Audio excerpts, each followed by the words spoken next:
Hey there, tonight we're heading back, not to warm castles or candlelit feasts, but to smoke-filled huts and frozen earth. This is winter in the Middle Ages, the real one. No glory, no armor, just peasants doing their best to survive months of cold hunger and silence. Snow drifted through the roof. Bread turned to stone. Wolves came closer, and every day you got up and did it all again. If slow-grounded history helps you unwind, feel free to like the video and subscribe, but only if it actually brings you peace. And let me know in the comments where you're listening from and what time it is for you. It's strangely comforting to know who else is out there, so dim the lights. Maybe turn on a fan for that soft background hum. Wrap yourself in something warm.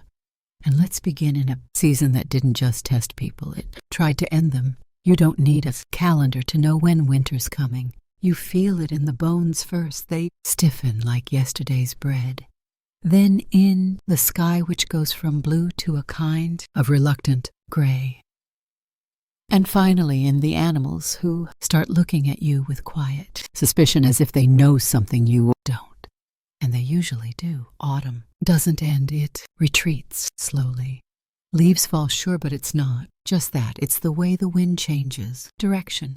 It starts slipping through the gaps in the cottage, exploring the place like an uninvited guest, poking around, finding where the warmth lives and evicting it. The chickens grow quieter.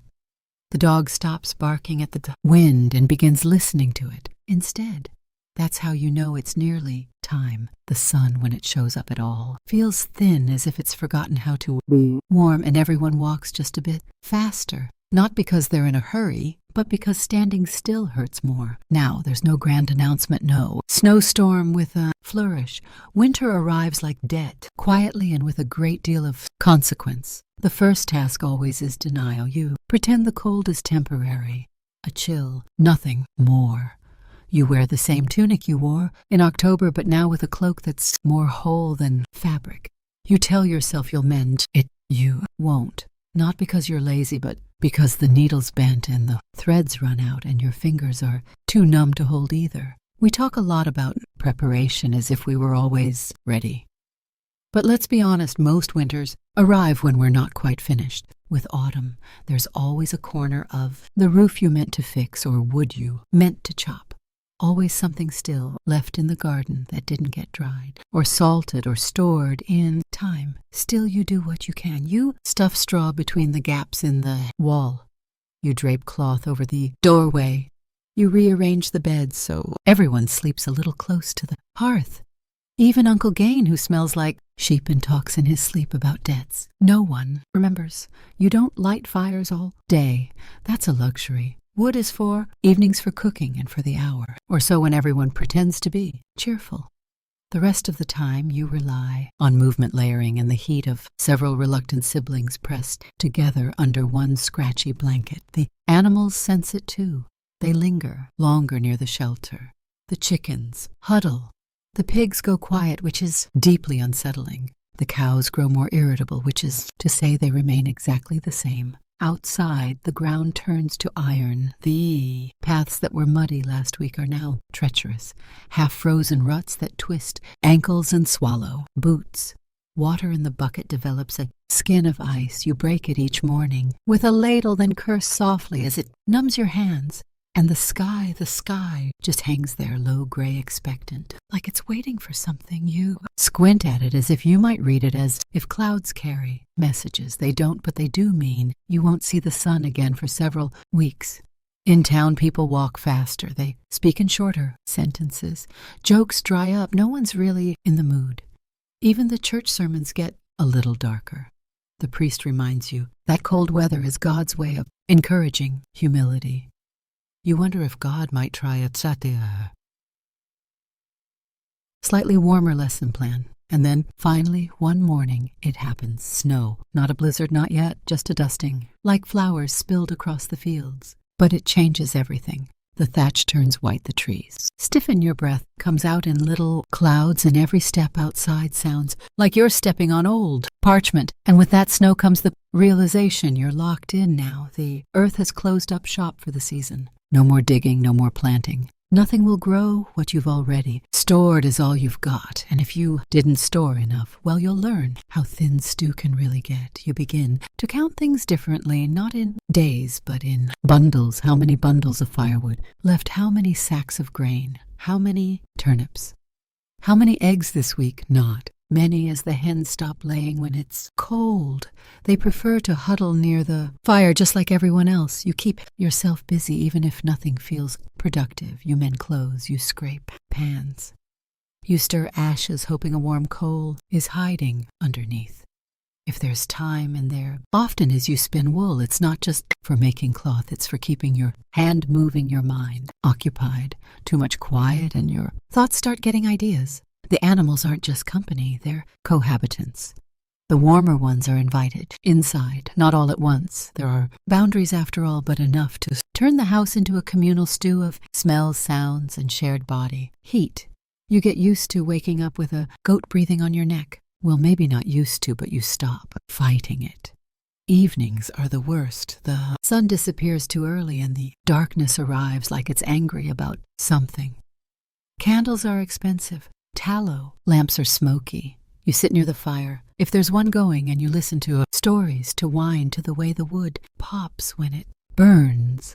Sometimes someone gets it in their head to tell a ghost story. This always seems like a good idea until you realize you have to walk across the freezing yard to use the privy. Afterward, you run, you try not to trip. You definitely don't look into the shadows. And yet winter isn't all misery. There's a rhythm to it, a kind of bitter predictability. You know the chores, you know the limits. And there's a strange camaraderie in knowing everyone else is miserable too. You learn to find comfort in small victories. Warm feet for 5 minutes. Stew that tastes slightly less like despair. A day without wind cutting through the cracks in the wall. You celebrate quietly because the moment you laugh too loud, someone will remind you. We've only just begun. Historically, we peasants didn't fare too well in winters. The Little Ice Age starting around the 14th century brought harsher, longer winters across Europe. Rivers froze, crops failed. In some years, the rain froze solid for months and markets were held right on the ice.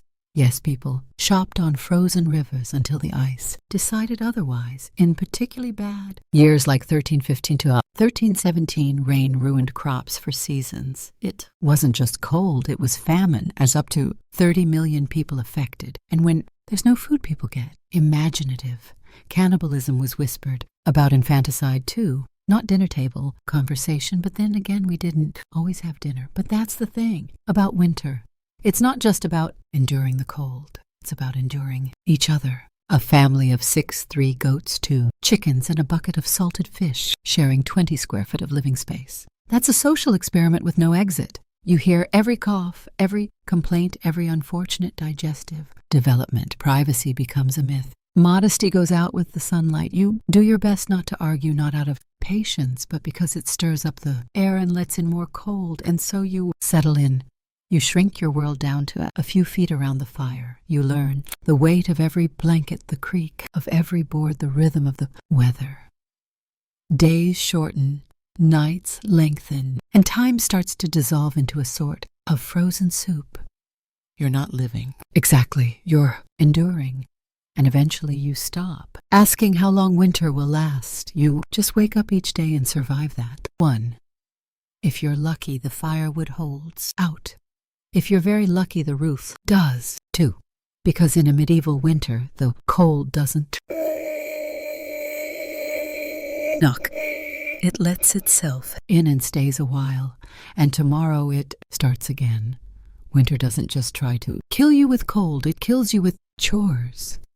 And at the top of that frozen to-do list wood, endless amounts of it. You don't just need a few logs for ambiance. You need firewood like your life depends on it, because it does. Everything revolves around fire. It cooks your food, warms your bones, dries your socks, scares off rats, and makes the house only mostly uninhabitable. Without it, you're not a peasant. You're a popsicle with taxes. But fire doesn't magically appear. It takes wood, lots of it cut, carried, chopped, stacked, and cursed out. Gathering firewood is the medieval equivalent of having a second full-time job, except this one pays in back pain and frostbite. There's no chainsaw, no gas-powered anything, just an axe that's been in the family so long you're not sure if it's a tool or an heirloom. The handle's cracked, the blade is blunt, but it's still better than using your hands, which, let's face it, you probably will anyway once the axe gets stuck in the third log. You start in autumn. Of course, everyone says that start early, except there's never enough time. The harvest runs late. Your neighbor borrowed your axe, and you sprained your ankle trying to outrun an angry goose. So here you are in December swinging steel at a tree like it insulted your mother, praying it falls in the right direction. And trees don't cooperate. They're heavy, unpredictable, and covered in snow. You cut one down only to realize you still have to chop it, carry it, and stack it. Repeat 50 times. If you're lucky, your back just hurts. If you're not, the tree lands on you and you become a cautionary tale. Once the wood is chopped, it needs to dry. That takes months. So you burn it wet, which means it smokes, hisses, and barely burns at all. Congratulations, you've just turned your home into a tepid, smoky nightmare. Hope you weren't planning to breathe properly this winter. The rich, of course, have options. They hire people. They send servants into the woods while they sip wine in front of a roaring half. You are the servant, and your half is mostly a pile of wet twigs trying their best. Legally, you're not even allowed to gather wood in some places. Forests belong to lords, and if you're caught collecting kindling on noble land, the punishment ranges from fines to beatings to occasionally being made an example of for picking up sticks. Yes, really. That's why many peasants turn to alternatives. Things like peat dried, animal dung, or bundles of brush. These technically burn in the same way that technically soup counts as a meal. Peat gives off heat, but it also gives off a smell like wet ashes and regret.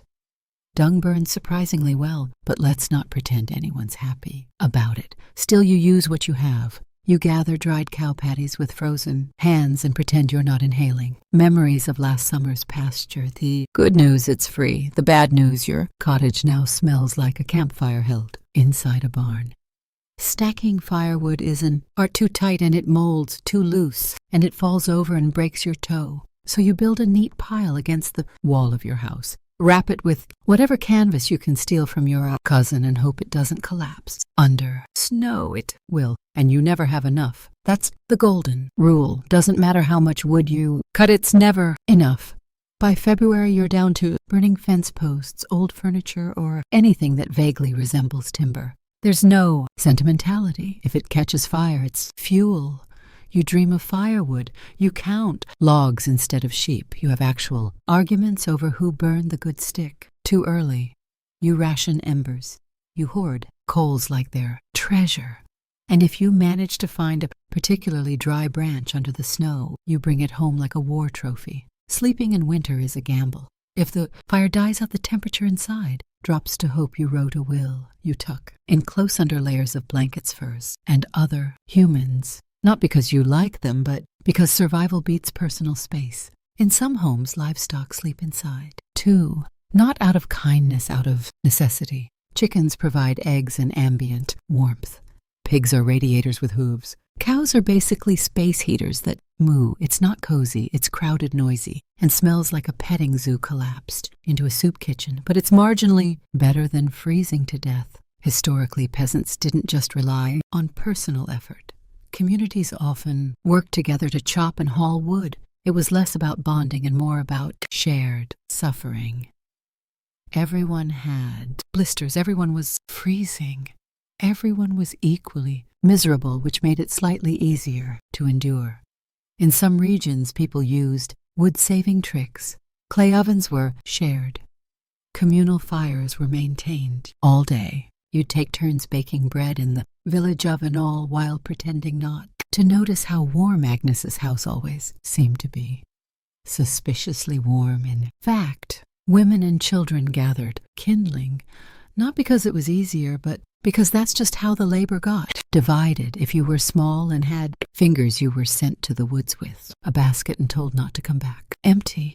What you returned with might have been twigs, might have been pine cones. Either way, you contributed, and then there's chopping itself, a deeply medieval kind of misery. Your gloves, if you have them, are soaked through in minutes. Your fingers go numb. The axe slips, the wood splits wrong, something hits your shin. You yell, not because it helps, but because that's all you've got left. By mid-inter the ground's too hard to chop into.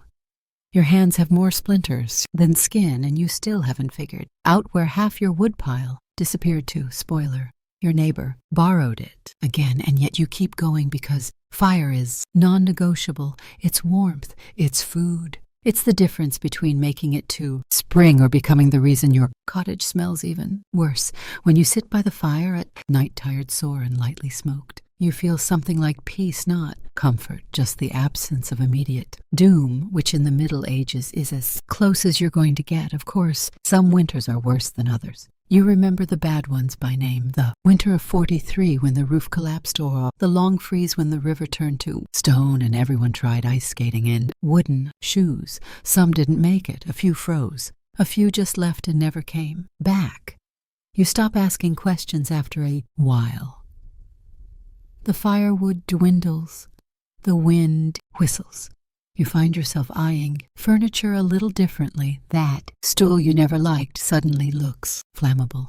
Sentiment gives way to survival. If it burns, it's valuable. Eventually the fall comes. The snow retreats like a tired thief. The mud returns.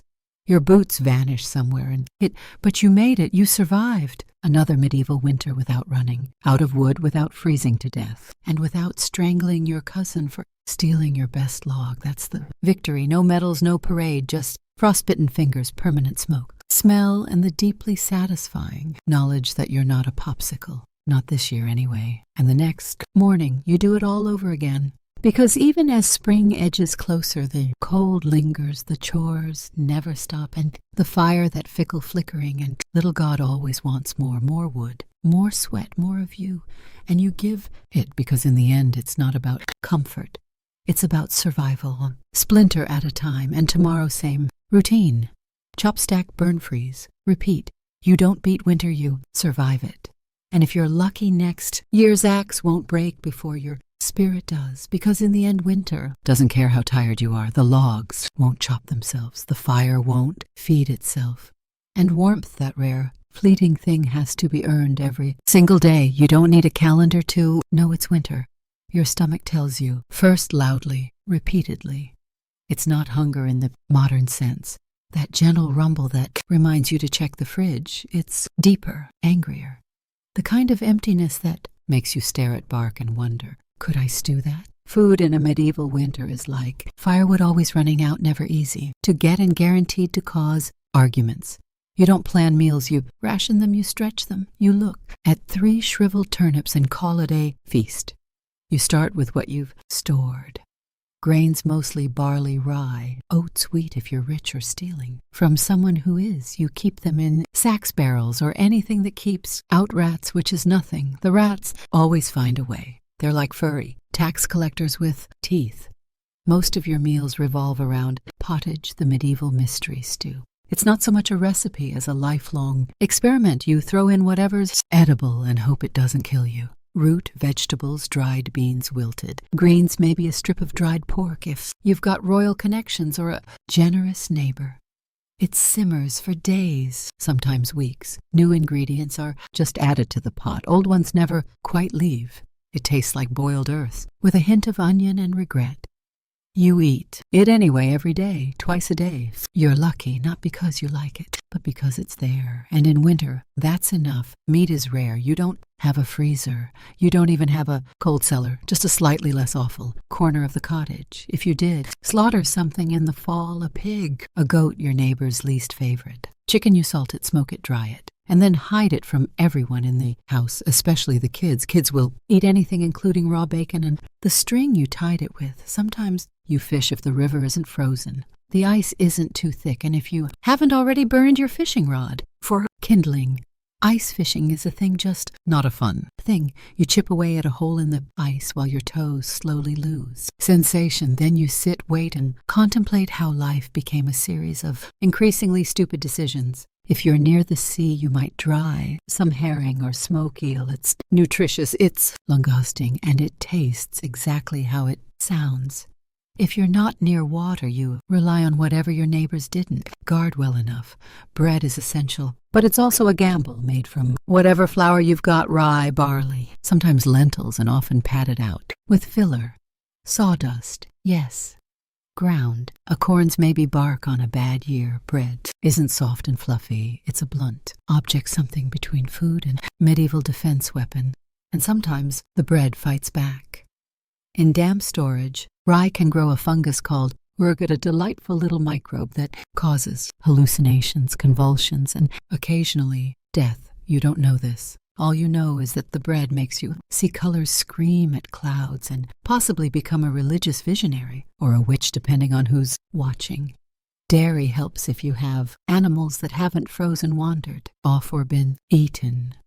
Milk spoils quickly, so you turn it into butter or cheese. The cheese is hard, salty, and vaguely threatening. Butter is a luxury. You keep it wrapped in cloth, hidden under your bed like it's gold, because in winter it basically is eggs. Not likely. Chickens slow down in the cold. They're too busy trying not to die. You might get one a week, maybe two. If you speak nicely to the hens and threaten the rooster, that egg goes in the pottage, or you stare at it long, enough to get full from imagination. Fresh fruits and vegetables. That's adorable. No apples. No greens. Maybe a dried plum from last August if it didn't rot or become home to a worm.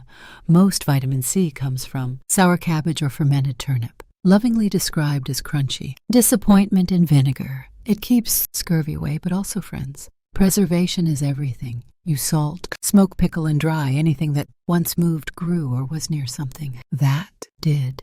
You make jams from berries if you managed to find them and didn't eat them. All in a sugar-starved frenzy last summer. You hang herbs from the ceiling until they drop into the soup one by one. Like leafy confetti, nothing is wasted. Bones are boiled twice. The fat is saved. Even the ashes from the fire end up in soap or used to scrub pots. If someone throws away food, you question their sanity, or you marry them, because clearly they're wealthy enough to waste things. And then there's hunger itself. Not mild hunger, not I skipped. Lunch hunger, but the kind that makes you feel your stomach rubbing against your spine. The kind that makes you chew, slowly, not for flavor, but to make it last. Hunger's a full-time presence in winter. It sits with you, watches you. Cook comments on your portions, judges your neighbors. Squirrel stew and says, actually, that looks all right. There's a rhythm to it. You wake up hungry. You go to bed still hungry. You learn to live with the gnawing feeling, like a mouse chewing inside your belly. Eventually you stop, noticing until you smell stew from a neighbor's hut and immediately consider selling a sibling. Even the better-off peasants don't eat well. They just eat slightly more of the same bland, mealy disappointment. Occasionally someone manages a real treat, honeycomb fresh. Apple slices a slice of salted beef, size of a coin. It's a celebration not for the flavor, but for the reminder that life isn't always awful. And then come the lean years, the bad harvest, the crop, failures. You remember the winter of 1316, or at least the stories. Heavy rains drowned the fields, rot set in, grain yields collapsed, livestock starved, entire villages went hungry. They call it the Great Famine. Not for dramatic flair, but because it really was that bad. Some people ate roots. Some ate moss. Some, well, let's just say medieval cookbooks don't list stewed shoe leather for nothing. Monks kept records, bless them. They wrote about entire families, vanishing, about parents choosing which child got the last crust, about people found dead in snowdrifts, clutching turnips like treasure. It's not folklore. It's the forgotten footnotes of history. And when you do find food, the fire's gone out. So you eat cold stew by candlelight, huddled under a fur that still smells like the animal it came from. And you're grateful because at least it's food. At least you get to chew something that isn't your own lip. Meals are short. The hunger is long. You scrape your bowl clean, not out of manners, but because you need every crumb. You lick your fingers, you scrape the pot. You consider eating the pot. Then remember it's your only one. Your body changes. You move slower. You lose weight. You don't call it dieting. You call it still alive. And yet you keep going. Because hunger is a fact, not a crisis. You don't expect to feel full. You just hope not to feel worse. That's winter. Not a battle, but a negotiation. Between you, your pantry, and the number of meals until April, there's no holiday feast unless you're lucky or well-connected. Maybe you save a sausage for Christmas. Maybe a neighbor shares a pie made with mystery meat and courage. You don't ask questions. You eat, you smile, and you try not to cry when it's gone in 3 bites. Even the celebration foods are practical. Spiced ale if you can afford. Spices, nut cakes if anyone had nuts. Peas filled with dried fruit soaked in syrup and desperation. They're more ritual than indulgence, a way to remind yourself that joy exists even if it's crusted in soot and shared with a dozen shivering relatives. So what did you eat in a medieval winter? Anything that wouldn't eat you first. Anything you could preserve, hide, or boil until it stopped. Arguing you didn't dine. You survived because in the end hunger wears a wool coat. It wraps around you. It stays close. It whispers in your ear. And when spring finally arrives, the first green shoot you see you don't admire.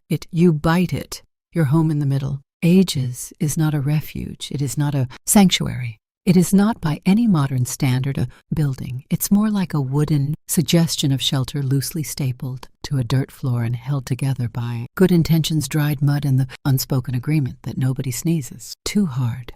Let's start with the walls. Wattendorp, if you're lucky, that's woven wooden strips covered in mud, straw, and whatever else was lying around. Cow dung, hair, gossip. You pack it all together and pray it hardens before the next storm hits. Spoiler, it doesn't.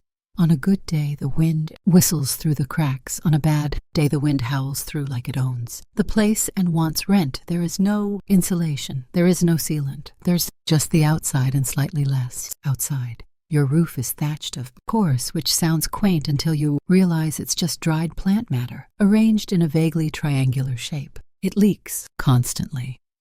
Rain comes in. Snow piles up. Birds nest in it. Mice move in and start charging rent. If you're lucky, it only partially collapses during a storm. If you're not, you wake up with your ceiling in your lap and a chicken on your face. The floor dirt, just dirt. If it's muddy, you wait. If it's frozen, you slip. If it's dry, it turns to dust and gets into everything: your lungs, your eyes, your soup. You try throwing down straw to soften it, which lasts approximately 6 hours before turning into a trampled, moldy paste that somehow smells like feet and despair. Windows, don't be silly. Glass is for churches and rich people. You have holes. If you're feeling fancy, maybe you stretch some oiled parchment over the opening. It lets in light and also every draft between now and Easter. Curtains, number cloth is too valuable to waste on luxuries like privacy. Doors barely latch. Hinges grown like wounded animals. You can barricade it with a log, or if you're short on logs because you've already burned them for heat, maybe just hope the wind isn't in a mischievous mood. Fireplaces are central, but not in a cozy way. There's a fire pit. It's the middle of the room. No chimney, just a hole in the roof. So the smoke rises slowly, filling your home with a lovely gray fog that coats your walls, your lungs, and any hope you had of clear breathing. Until spring, you don't smell the smoke. After a while, you are the smoke. Now, let's talk furniture. You don't have much. A wooden bench, maybe a stool, table if you're living the high life. Beds are shared with your spouse, your children, and occasionally livestock. The mattress is straw stuffed into a sack, which sounds fine until you remember that straw doesn't stay fluffy.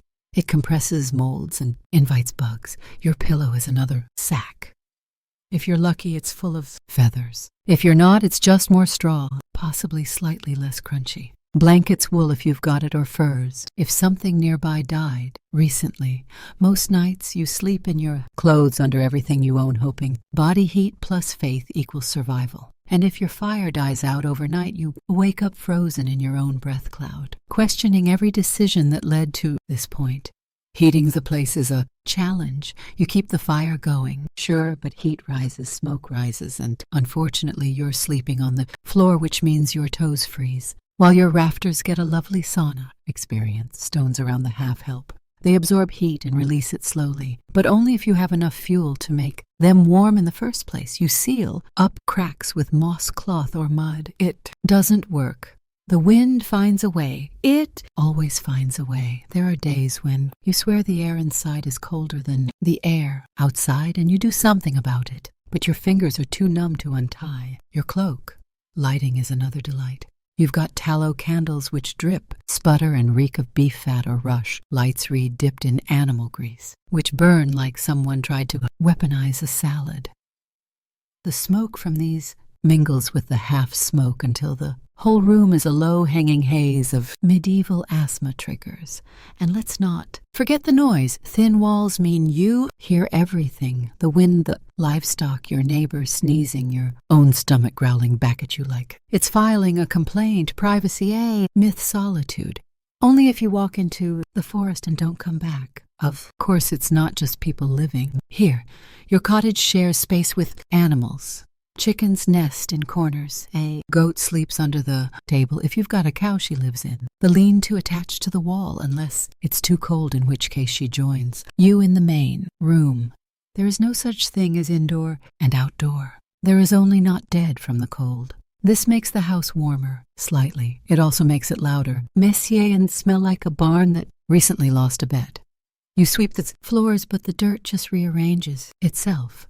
The straw bedding smells like old milk, and if a chicken decides to lay an egg next to your head in the middle of the night, you say thank you and try to fall back asleep before it poops on your blanket. Your roof also houses guests, birds, rats, insects. The thatch is thick enough for nesting, which means come spring you'll hear the pitter-patter of tiny feet above you at all hours. Sometimes they fall. In its normal, you scream. The rat screams. And then you both pretend it never happened. Maintenance constant. Door cracks. Rafters bend. Doors sag. The wind tears the roof. You fix what you can with what you have, and which is string, hope, and a very dull knife. You can't afford nails. You wedge things into place. You hammer wood together using a rock and a prayer. And if it's raining and the roof's leaking, you don't grab a bucket. You grab all the buckets. You position them around the house like you're trying to win a very sad game of splash. Chess. You learn which spots drip first. You name them, you curse them, you learn to sleep around them. It's not all doom. There are warm moments the fire catches. Well, someone shares a fur, a draft. Stops for no reason. You convince yourself it's your craftsmanship. You huddle close with your family and pretend the smell is comforting. It's not, but it is. Familiar, still you endure it because this isn't just a pile of timber and bad smells. It's home. It's where you were born, where your children were born, and where someone probably died last week. You patch it, you sweep it, you whisper to it in winter like it's a sick relative. Just hold on a little longer. You don't compare it to a castle. You compare it to not freezing to death, and by that measure it's doing fine. Some wealthier peasants whitewash the walls. Not for luxury, for lice. The lime kills bugs. A fresh coat every year keeps the walls bright, and the infestations mostly cosmetic. You think about doing it. You even collect the lime, but then the firewood runs out again. You hang herbs to make the air smell nicer. They dry, out crumble, fall into your soup. You eat them anyway. The taste is weird, but you tell yourself it's seasoning. It's not. And every so often you dream of a second room, of a wooden floor, of a roof that doesn't make you flinch every time a breeze picks up. You don't expect it. You just let the thought sit with you while you stitch another patch into the wall and listen to the rain come through the ceiling. Because in the end your house isn't warm or dry or peaceful, but it's still standing. And in a medieval winter, that's about as close to luxury as you're ever going to get. It's dawn or close enough. There's a faint light. Outside, that might be the sun or just the moon giving up. Either way, it's time to get up. Not because you're rested. You're not. Not because you're excited. You're definitely not, but because your life depends on getting things done before frostbite. Famine or your neighbor's goat beats you to the water source. There's no weekend. There's no me time. There's barely enough time to scrape the frost off your eyebrows. Every day is a repeat of the gather, mend, feed, carry, boil, patch, repeat. Winter in medieval Europe is a seasonal long to-do list written in mud, smoke, and fatigue. First job get? The fire going. You hope the embers survive the night. If not, you're back to flint and steel hunched over, kindling with frozen fingers and breath, so visible it could be mistaken for a ghost. Wood is precious. You use it sparingly. A good fire means warmth, food, light, and life. A bad one means all of the above slowly slip away while you pretend you're not crying from smoke. Once the fire's going, or at least coughing along, like an asthmatic squirrel, it's time for water. The bucket is heavy, the stream is half frozen, and the path is icy enough to host the worst Olympics event in history, peasant figure. Skating, you fall, you spill, you curse. The ice, the bucket, and the cruel joke, that is winter. Then you do it again because water doesn't fetch itself. Back home you boil it, not because you're a health nut, but because it might kill you. Otherwise, every sip is a gamble. Boiling water is also how you warm your hands, steam the hut, and delay feeling like a medieval failure for 10 more minutes. Next, animals.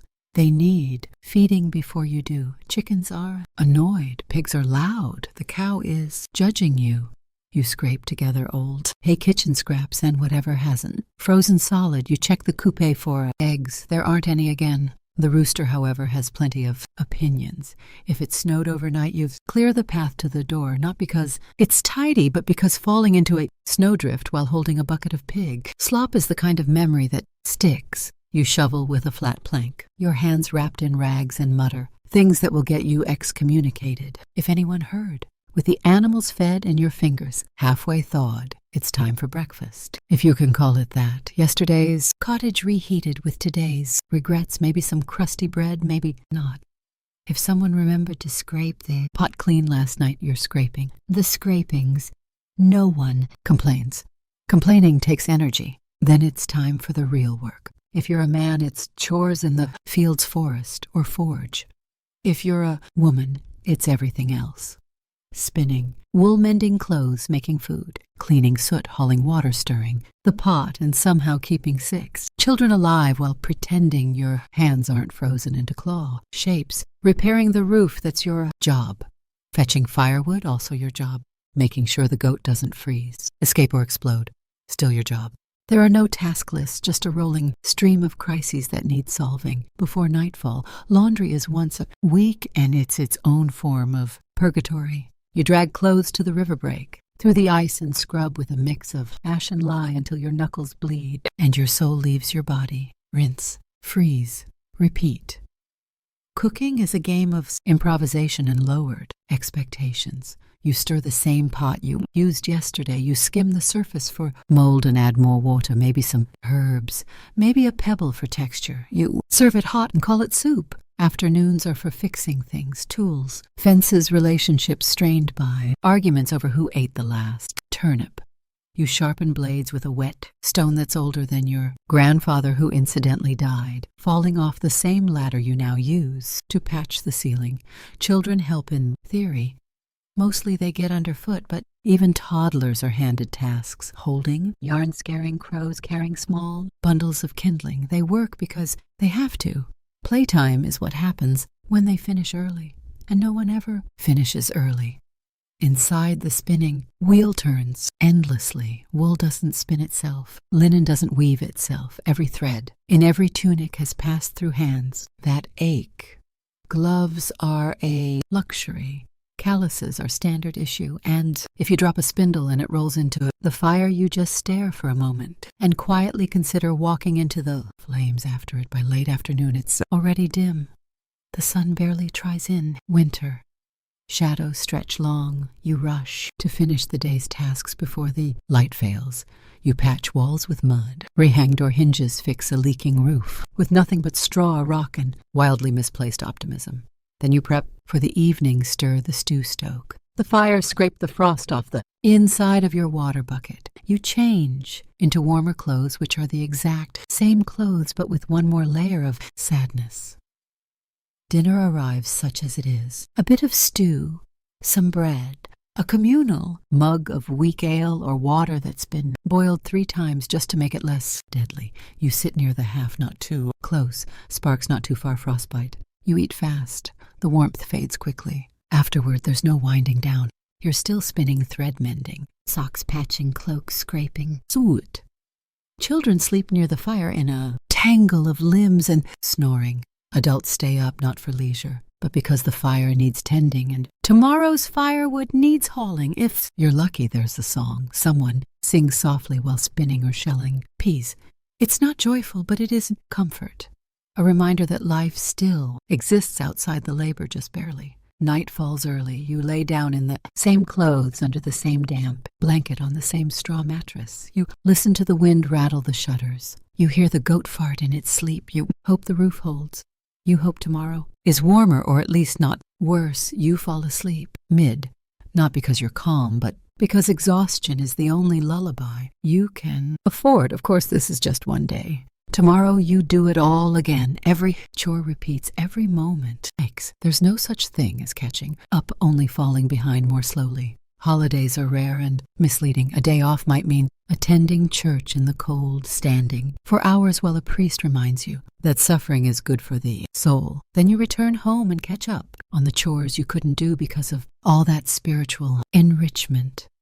The rhythm of winter life is monotony with stakes. You don't do chores to feel productive. You do them because not doing them means someone doesn't eat, doesn't warm up, doesn't make it through. February. The margin for error is microscopic. A torn cloak, a lost hat, broken tool, all potential disasters. Every task, no matter how small, hums with quiet urgency. And still you keep going because you must. Because no one else is going to haul that water, mend that wool, feed that goat, or boil that gray, slightly suspicious stew. This is your life. This is your winter, and the chore never ends. Sometimes you wonder what it would be like to rest, truly rest, to sit, to breathe, to not have a list in your head that stretches from dawn to dusk. But rest is a luxury. Movement is survival. So you shift the logs, fold the wool, quiet the baby nod to your spouse across the hearth. Another day done, another set just like it to come. The work doesn't stop, but neither do you. Even in sleep, your body aches with memory. The blisters, the burns, the bruises, they don't heal. They just become part of you. Like the smoke in your clothes, like the frost on the windows, or like the life you never chose but live anyway. You don't choose to get sick in the Middle Ages. You just wake up one morning and realize your nose won't stop running. Your throat feels like you gargled pine cones and someone seems to be inflating your joints from the inside. Congratulations. You're now fighting off something that doesn't have a name, a cure, or even polite bedside manner. You're not sure if it's a cold, the flu, or medieval tuberculosis, but it's yours now. Getting sick in the winter is almost a rite of passage. The hut is damp, the air is cold, the fire went out during the night, and you've been breathing in smoke, goat dander, and spores from the wall moss since October. No one knows what germs are, yet but your body does, and it's currently throwing a tantrum about it. Everyone coughs, everyone sneezes. No one covers their mouth because nobody has tissues. And personal hygiene is just a rumor. The children are all sick. The old people are sick. The livestock might be sick. You're holding on, barely by drinking boiled nettle tea and hoping the smell alone doesn't finish you off. The remedies, oh, you're going to love them. There's bleeding, of course. That's the go-to for everything from headaches to heartbreak. Someone shows up with a dull knife or a friendly neighborhood leech and decides the solution to your fever is less blood. Does it work? Absolutely not. Does it make you lightheaded enough to forget your symptoms? For a while, yes, actually. Then there's the herbal tea mixtures of whatever. Dried weeds the village healer found before the snow came. Yarrow wormwood, nettle maybe a handful of unidentified, moss, and a generous pinch of superstition. You boil it in a cracked clay pot, strain it through your sleeve, and sip it slowly while trying to ignore the fact that it tastes like bitter mud and betrayal. Of course, you might also be advised to fast because clearly what a body fighting off infection needs is less food. Bread is already hard to come by. Pottage has turned to gray sludge. Fasting for spiritual purification is just code for rationing. When the pantry looks like a haunted pantry. Other cures include steam, inhalation from the same pot you just boiled your soup in. Prayer, the longer, the better. And in extreme cases, applying hot coals near the skin to draw out the poison, which works about as well as it sounds. Medical help such as it is depends entirely on who shows up. First, if it's the village healer, you might get a pus and some herbs. If it's the priest, expect prayers, holy water, and a gentle reminder that maybe you brought this on yourself by skipping Mass. And if it's the barber, surgeon will start writing your will. The barber surgeon arrives with a sack of instruments that haven't seen soap since the last plague. He's cheerfully optimistic. You less so. He looks at your swollen leg and mutters something about humors, then pulls out a saw and a tankard. A veil. Don't be silly. You'll bite on a stick and scream into the void like everyone else. Sometimes they'll prescribe purging either up or down, depending on which end is more offended by your condition. Laxatives made from boiled bark or dried beetles, emetics, brewed from wine and sadness. You're not just sick anymore. You're violently sick, aggressively sick, the kind of sick that leaves you questioning your commitment to staying alive. Still, some people do recover. You lie in your straw bed for days, sweating through wool alternating between shivering and hallucinating. The fire is low, the hut is dark. The air smells like damp wool and whatever herbal nightmare you drank earlier, and somehow you pull through. But not everyone is so lucky. Illness spreads fast in a small sealed box, filled with smoke, livestock, and zero ventilation. You cough, your child coughs, your neighbor coughs through the wall. Within a few days, half the village is sniffling, wheezing, or laid out flat under moldy blankets being fed onion water and last rites in equal measure. No one knows what's causing it. So naturally people guess. Maybe it's bad air. Maybe it's a curse. Maybe old Maud gave someone a funny look in church last week, and now the whole street's coughing blood. Superstition mixes with desperation until you're hanging herbs over doorways, burning dried sage, and sleeping with iron under the bed to ward off evil spirits. It doesn't work, but at least it smells nicer than the goat. The worst part is you can't stop working. You're sick, but the firewood still needs chopping. The cow still needs milking. Your kids still expect dinner, even if it's just a steaming bowl of hope and nettles. Rest is a luxury reserved for corpses. So you stagger out of bed, wrap yourself in every piece of wool you own, and shuffle through the snow like a disgruntled ghost. And all the while the risk looms that this won't just be a cult, that it's the start of something darker. Typhoid, pneumonia, the kind of thing that doesn't announce itself, just takes you quietly in the night. That's the real fear. Not the pain, but the silence that follows. If the sickness gets worse, the signs are clear. The fever spikes. Your breath rattles. You stop getting out of bed. Someone lays a cloth over your forehead and pretends it's helping. And the priest is summoned. Not the healer, not the barber, just the man in robes who says it's time to prepare your soul. Confession comes quickly. You mumble out every sin you can remember, even ones you probably didn't commit, just to cover your bases. The priest nods solemnly and sprinkles you with holy water that smells faintly of mildew and desperation. He says words in Latin. You don't understand them, but they sound final. Your family gathers. No one says it, but they're preparing. The pot of herbs simmers quietly. Bread is saved. A blanket is tucked in a little tighter. There's a moment, just one, where you lock eyes with your spouse and realize neither of you is sure which of you will survive this winter. But sometimes, mercifully, the fever breaks. One morning you wake up and the fire is still burning. Your breath doesn't catch. Your fingers can move. The room still smells like death warmed over. But at least it's warm. You've made it barely, and now comes the long road back to functional. Recovery, however, is not glamorous. Your legs are weak. Your back aches. You haven't eaten solid food in days. And even if you had some, your stomach's not convinced it wants it. You get up too fast and nearly faint into the fire. Your first trip outside feels like crossing a frozen tundra on legs made of disappointment. No one throws a celebration. You just pick up where you left off. There's kindling to split, cloaks to mend, and a suspiciously bloated pig to investigate. If your voice still cracks from the infection, too bad. If you lost a few pounds, well, silver lining less. Strain on your shoes. And just because you survived, this one doesn't mean you're done. Illness never really leaves. It waits in the corner, in the wind, in the shared mug, or the unwashed cloth. You live in a world where health is a passing visitor, not a resident. Still, you carry on because there's no other option. You cough less. You breathe a little easier. You no longer see strange shapes. In the corner of the room, the color returns to your face along with the weight of everything that still needs doing. Because in the Middle Ages, illness comes free, but survival that's extra you don't brag about, surviving.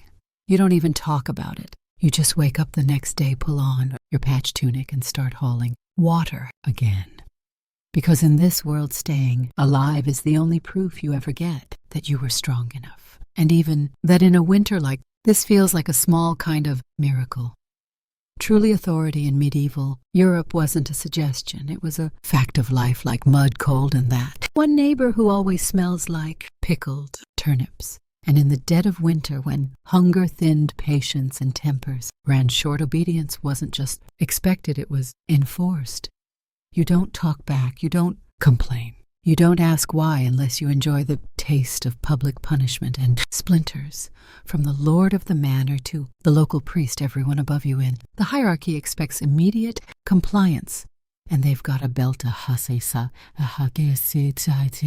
staff, or a scripture ready to remind. You start with the man-o-lord. He owns the land. Technically, you don't even rent it. You just live there like a tolerated parasite. You farm his fields, pay your dues, and bow when he rides past, even if your back's already broken.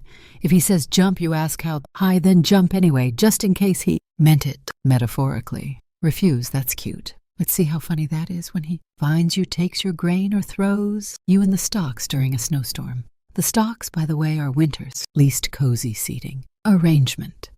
Wooden planks clamp your arms and neck while your neighbors get to walk by and admire your poor life. Choices. It's cold. It's humiliating, and if someone's feeling festive, they might throw something. Turnips if they're nice rocks. If they're not, you don't protest. That might get you a second round. But lords weren't your only problem. The church was just as powerful and arguably more terrifying. God might forgive, but the local priest not so much. He watches everything: who misses Mass, who works on holy days, who might be secretly coveting someone else's goat, and he keeps a record not just for spiritual purposes, but for leverage.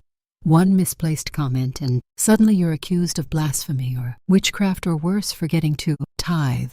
Speaking of tithes, they're not optional. You give 1/10 of everything you produce, even if that means you don't have enough left for yourself. Grain, eggs, chickens, your dignity. The church takes its share, and if you fall short, you don't get a reminder notice. You get a sermon delivered in front of everyone, complete with meaningful stares and eternal consequences. The preacher's power isn't in muscle, it's in memory. He remembers who skipped prayers, who whispered during Mass, who dared to question why Lent means eating boiled weeds for 6 weeks. And in the winter, when everyone's cranky and coughing, it doesn't take much to land yourself in the pulpit's line of fire. Then there's the law, or whatever passes for it. The constable is often just a farmer with a stick and a vague sense of authority. Laws are less about justice and more about keeping people in line. Steal bread, lose a hand, say something. Cheeky to a noble, lose a tongue.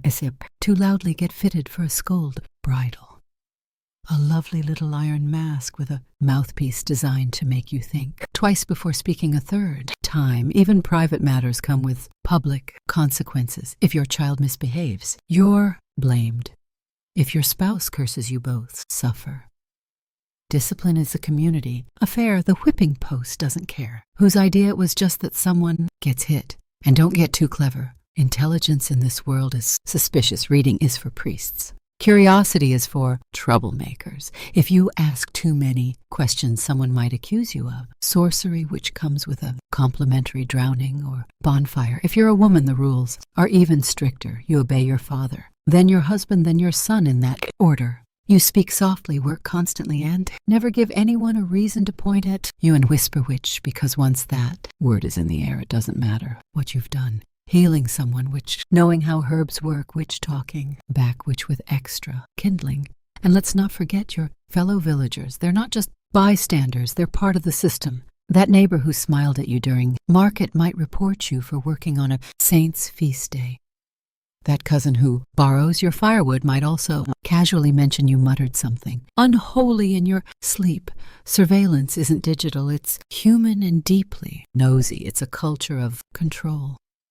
Everyone watches everyone else, and nobody is safe. The cold only sharpens the paranoia. Long nights breed longer grudges. One small slight a stolen, tool a bad trade a missing hen can, escalate into accusations, punishment, and public shame. And there's no appeal process. The closest thing to justice is hoping your Lord is in a good mood and your priest didn't stub his toe on the altar steps that morning. Even jokes are dangerous. Say the wrong thing in the wrong tone, near the wrong person, and suddenly your sense of humor is considered evidence of sedition. Laughter is fine if it's at the Lord's joke at the priest's sermon or at someone currently in the stocks. Anything else is suspicious. Winter makes everything worse. People are hungrier, colder, and meaner. Punishments hit harder when your skin's already chapped and your spirits already cracked. A slap in summer is an inconvenience. In winter, it's a deep sting that doesn't fade for days, and with no ointments you're left to treat. Your bruises with snow and silence. There's no village meeting to discuss grievances. There's just top-down orders and bottom-up obedience. And if you push back, if you speak your mind, advocate. For fairness or question why, Father? Thomas gets extra rations every Friday. Well, you're courting a punishment that might outlive your usefulness to the village. Even animals get better treatment if they're productive. Hey, healthy ox is more valuable than an injured peasant. A goat that gives milk gets fed before you do. Your worth is measured in output and obedience, not opinion. Stay in your place. Stay quiet.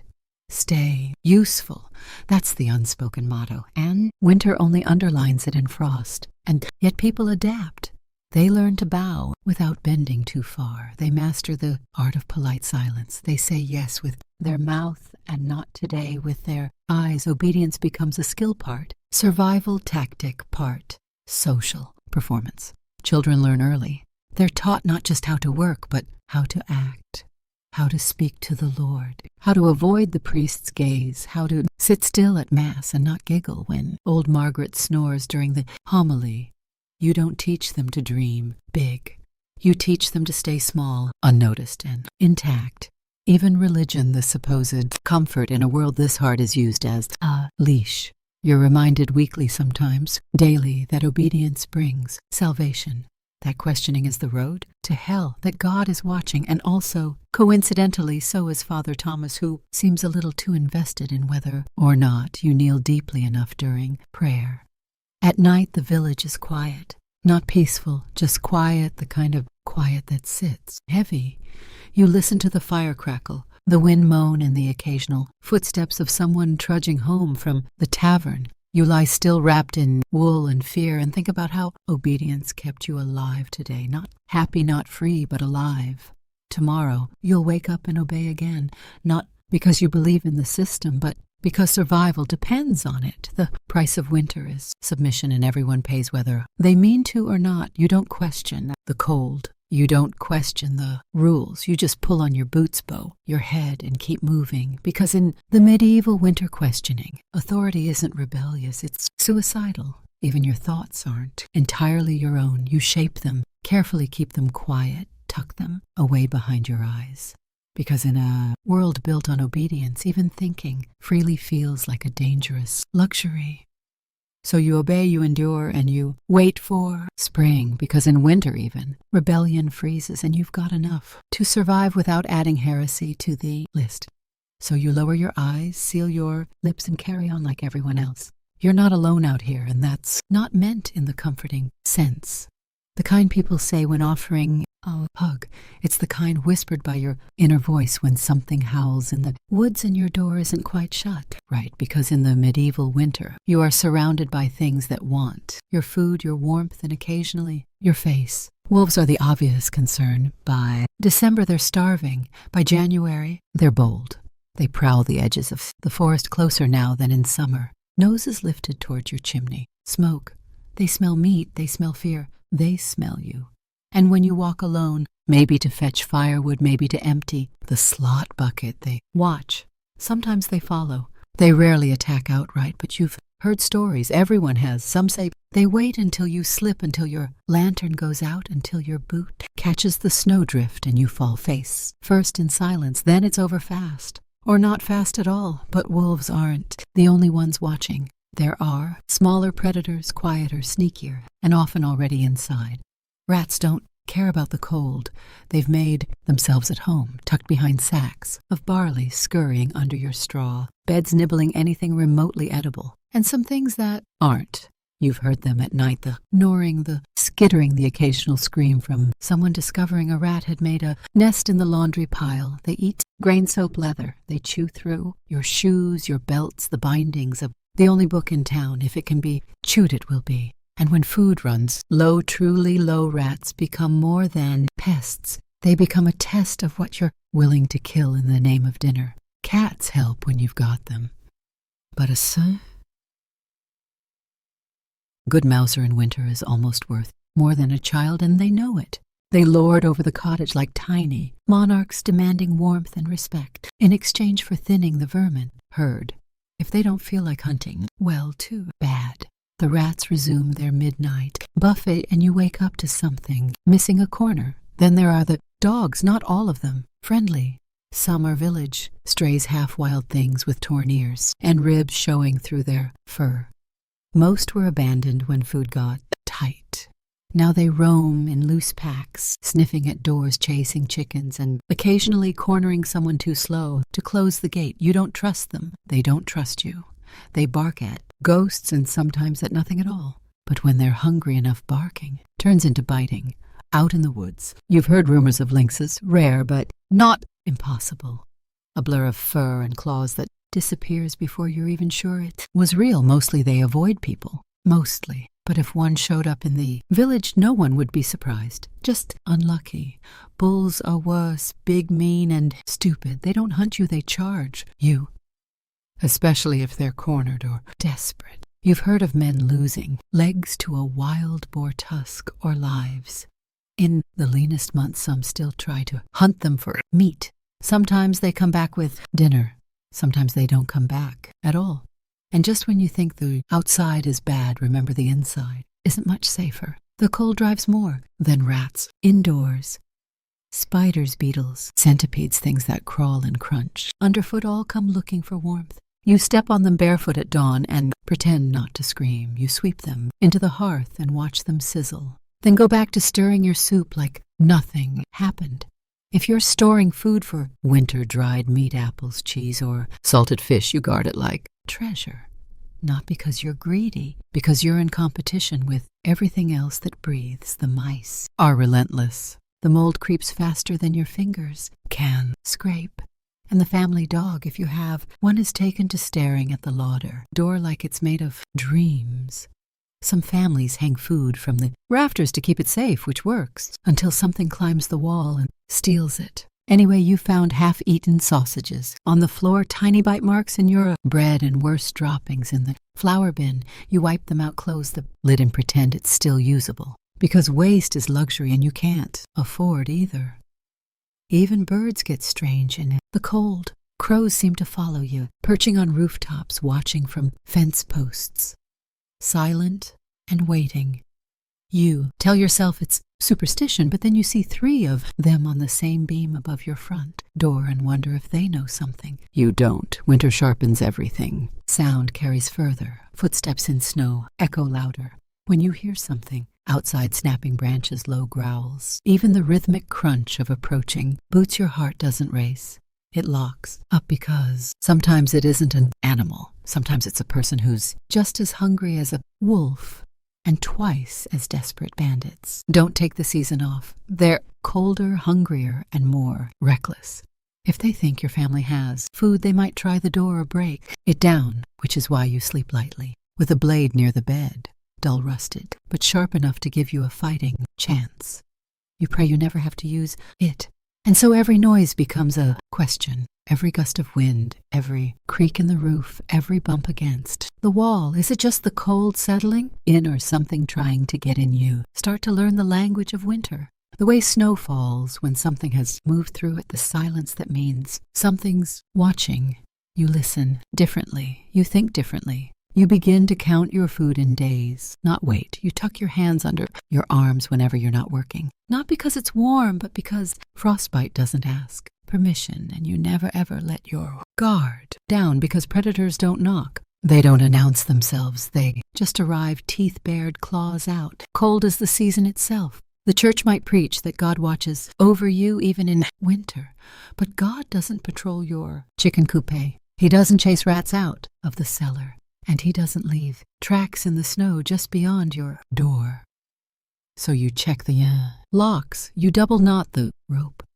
You leave the fire burning low and the knife where you can reach it. And when you sleep, it's the kind that ends at the smallest sound, half rest, half readiness, because winter isn't just cold, it's alive, it's hungry, and it's always waiting. In the mornings, you check for tracks, not out of curiosity, out of necessity. A single line of paw prints across your garden means something. Visited. Maybe just passing through, maybe scouting. Sometimes it's foxes nosing around the chicken coop. Sometimes it's worse. You shovel snow from the path, not just to walk safely, but to erase evidence to make your home look less tempting to whatever might be watching from the treen. Some people hang charms above their doors. Bits of bone-carved wood, sprigs of dried herbs, protection they say against animals, against spirits, against luck turning sour, whether they work as anyone's guess, but no one dares. Remove them, your dreams turn strange. Teeth, eyes, heavy footsteps, you wake in a sweat breath fogging in the cold air. And listen just in case, because winter in the medieval world doesn't just test your strength, it tests your sanity. It frays your nerves, your sleep, your sense of safety. Every dark night is a dare, every howl a reminder. Out here, you're not at the top of the food chain. You're just another creature trying to survive the cold. So you carry on, eyes open, doors shut tight. Because in a medieval winter staying, warm is only half the battle. The rest is making sure nothing eats you before spring.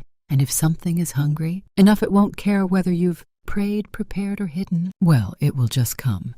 And you'll need to be ready, because in a world like this, even rebellion freezes. When your food is gone, your toes are numb, and your roof leaks more than it covers, there's only one place left to turn. God, or more specifically the medieval church, which, depending on the day, is either your salvation or one more mouth, demanding something from you.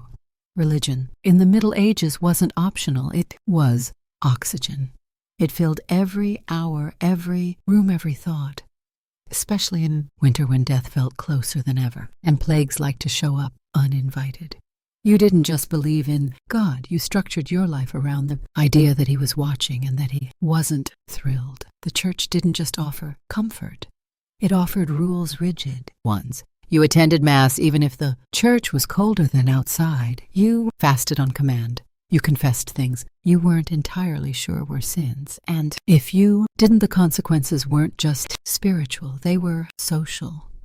People noticed, people talked, and nobody wanted to be the reason the harvest failed or the fever spread. The church building itself was no haven. Stone walls, dirt floors, a draft that seemed to aim directly at your spine. You'd huddle beside your neighbors, trying not to shiver loud enough to be accused of weakness, while the priest layered in robes and spiritual authority droned Latin none of you understood. But you nodded anyway, because it wasn't about comprehension. It was about obedience. Mass didn't pause for weather. If the river froze over you, crossed it.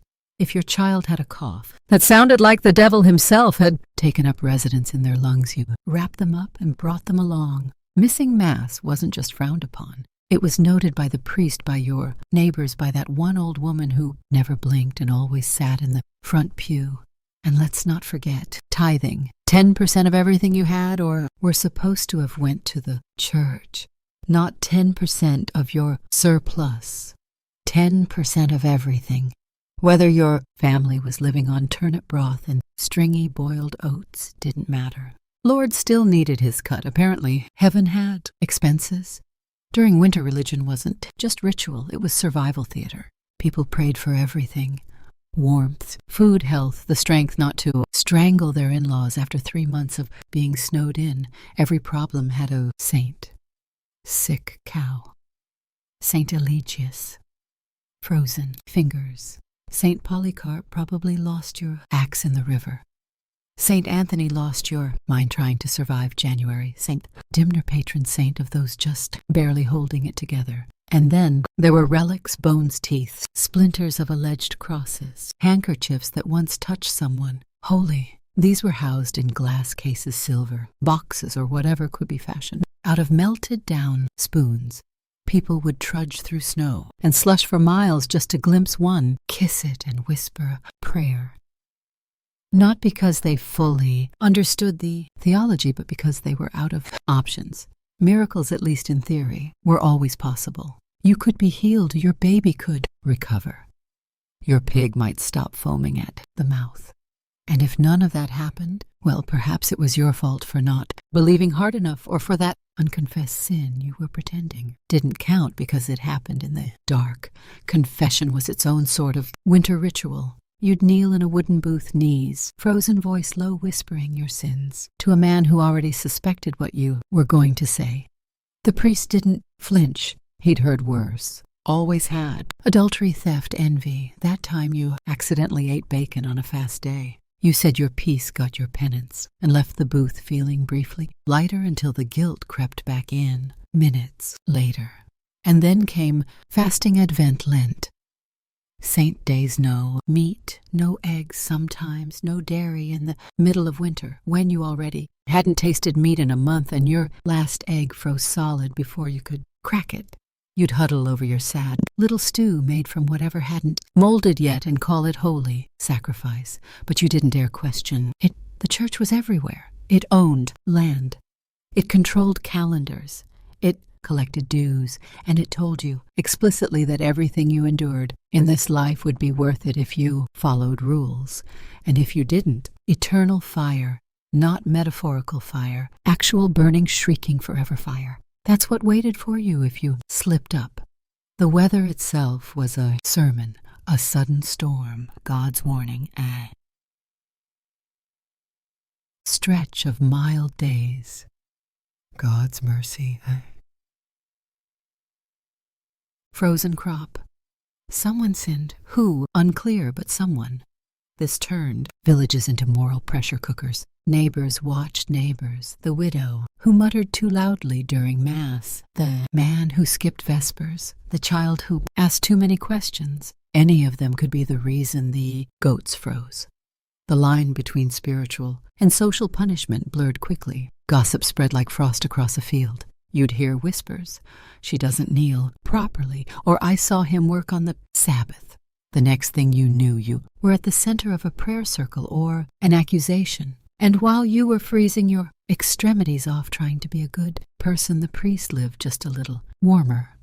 Not wealthy by noble standards, but definitely better off than you. He had wine, actual wine, a private chamber, possibly a feather pillow, and he reminded you often that your suffering was part of God's plan, which was convenient for him, less so for you. But you still listened. Because what else was there? Hope, no matter how dim was the product, the church traded best. In a world where your child could die from a cough and your neighbor could vanish beneath a collapsing roof, heaven offered a kind of cruel comfort.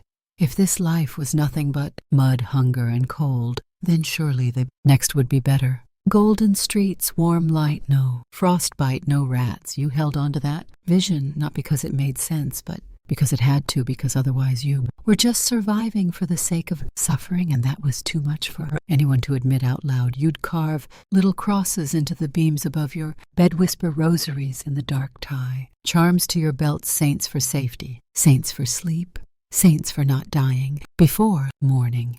Every tiny ritual was rebellion against despair. You couldn't fix the cold, you couldn't fix the hunger, but maybe you could stay in God's good graces long enough to see spring. And that meant keeping the faith, even if your knees bled from kneeling, even if your prayers went unanswered, even if deep down you weren't sure anyone was listening. And when someone did die, which in winter was often, it was the church that guided their body to rest or tried to, the ground was frozen. Graves had to be hacked open with picks or left shallow and marked for later.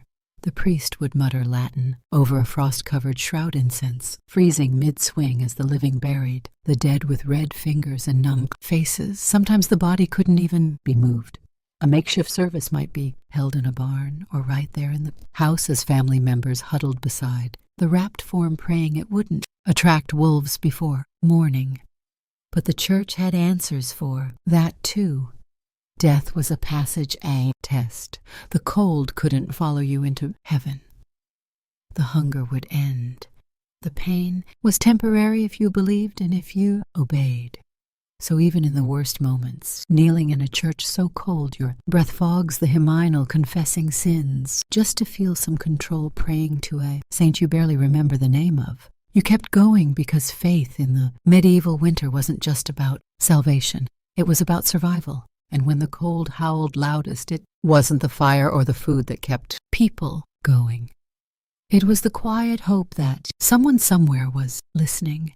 Because in a world ruled by frost and famine, belief was the last thing that couldn't be taken. There's a lie people like to believe about winter, that it ends in March. That spring arrives like clockwork just when it's needed most. Flowers blooming, birds returning the sun, stretching its golden fingers across thawing fields. But in the Middle Ages, winter didn't care about calendars. It came when it wanted, left when it was finished, and sometimes it didn't leave at all. March could be just as cruel as January. Snow still fell. Ice still clung to the eaves like it had paid rent. The wind kept howling and the sun stayed low, pale, and deeply unhelpful. Mud replaced snow, but that didn't mean life got easier. It just meant your boots got heavier. Spring was a rumor. Hope was a dangerous luxury. By the time the snow finally melted, the damage had already been done. The ground forward, yes, but the people didn't. What winter didn't freeze, it starved. What it didn't starve, it broke. Bones, tool spirits. Some families came through it thinner, some didn't come through it all. You'd walk into town in April and find doors still shut, chimneys still cold, no smoke. No footprints, just silence. Then that particular kind of stillness that means someone didn't make it. Maybe it was the old man whose cough never got better. Maybe it was the woman who gave her bread to her children until there wasn't enough left for herself. Maybe it was the child who got sick in February and just faded. Funerals were quiet affairs if they happened at all. By late winter, the graveyard had filled faster than anyone expected. The earth was too hard to dig properly for most of the season, so bodies were sometimes wrapped and kept in barns or caves until the ground could be broken. You'd smell them before you saw them, and even if you survived, you didn't exactly celebrate. You didn't burst into song at the sight of a crocus. You stared at the dirt like it owed you something, like maybe if you waited long enough it would give something back. Food, hope, a reason. Spring was not a joyful rebirth. It was a slow, muddy crawl out of the grave you nearly slipped into. You were alive, yes, but different. A little quieter, a little thinner. You laughed less. You trusted less. You had seen what hunger could do, what cold could steal, what desperation could turn people into. You didn't talk about it. Not directly, but you saw it in each other, in the way people flinched at loud noises, hoarded crumbs, stared too long at piles of firewood as if counting them like coins. You could tell who had seen someone die. You could tell who had buried their own. And the hunger didn't end just because winter did. Your stores were empty, your livestock thin, nothing had grown yet. It would be weeks, months even before the fields fed you again. Until then, it was the waiting game. You boiled the same roots. You baked the same rock-hard bread. You hoped the rains came and not another frost. And then there was the work.